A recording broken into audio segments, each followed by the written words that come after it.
It's a beautiful sunny day. It would be a great day for a drive. We have nowhere to go. Nothing essential we have to do today. But I can show you how I organize my car. As you would maybe guess, it's all about baskets and bins for me. And of course, lots of hand sanitizer and Cadbury mini eggs. So I have a basket here that has all my essentials. So I have my snacks, I have my lint roller, I have my hand sanitizer, I have gum, pens, all kinds of good stuff I would need to grab at a moment's notice.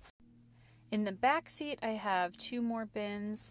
This is more like cleaning supplies and Norwex cloths and hand wipes and umbrella.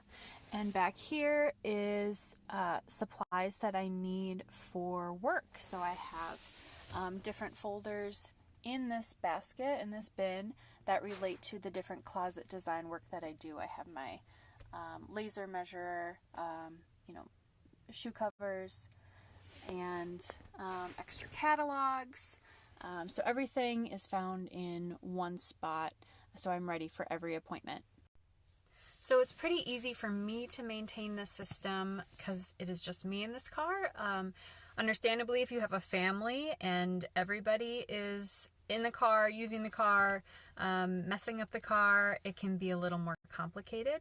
But the system is generally still the same. Using different containers, baskets, or bins can be really helpful for sorting your similar types of items and making sure that they are clearly labeled as well. So if you want me to take a look at your car, I know you have to be vulnerable sometimes to do that and show me what it looks like in its current state. That's going to give me the best context as to how you're using it, and it will help me customize the suggestions that I have for you. So send us some photos. You can visit my website, piecesintoplace.com, to schedule a virtual consultation, and I'd be happy to take a look at your car and help your family get organized.